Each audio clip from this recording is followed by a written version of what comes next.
साथीहरू, यो रात्रिकालीन समयमा यहाँहरू सम्पूर्णलाई मौरीमय नमस्कार व्यक्त गर्न चाहन्छु। र अहिले यो लगभग 9:15 समय भइसकेको छ र यस बेलासम्म पनि म यो रुखको टुप्पोमै बसेर यो मौरी उद्धार गर्ने क्रममै भएको कारणले गर्दाखेरि मैले आज लङ भिडियो यहाँहरू सामु प्रस्तुत गर्न सकिनँ।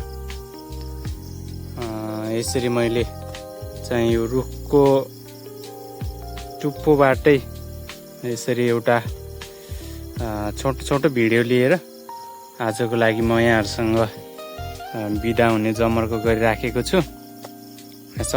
देख्न सक्नुहुन्छ तपाईँहरूले लगभग अब यो फ्यान्सी ब्यागमा मौरी सर्न आँटेको छ। अब यसलाई चाहिँ म उता तल घारमा लगेर टकटक्याउने छु। देख्न सक्नुहुन्छ है, यो एक माना एक मुठी दुई मुठी होइन कि धेरै नै छ यसमा मौरी। कम्तीमा 3 माना जति है 4 माना जति नै हुनसक्छ।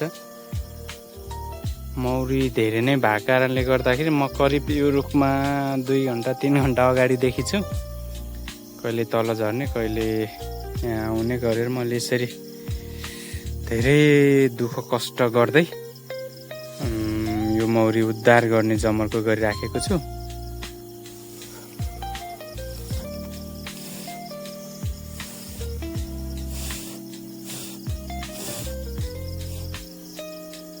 लगभग अब यहाँ सरेको छ। अब यसलाई तल लगेर म टकटक्याउने छु है साथीहरू।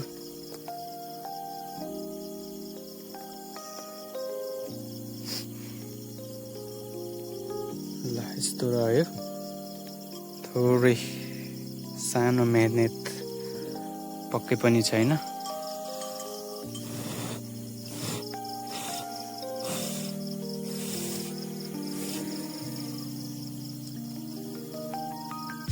साथीहरू, भर्खरै मैले यति थोरै सङ्ख्या भनौँ न 2-3 माना को मौरीलाई भर्खरै यो 9 बजे मैले उद्धार गर्न सफल भएको छु।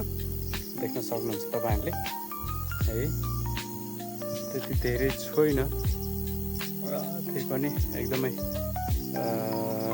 दुःख कष्ट गरे चाहिँ बल्ल तल मैले यो मौरी यसरी क्याप्चर गर्न उद्धार गर्न सफल भएको छु।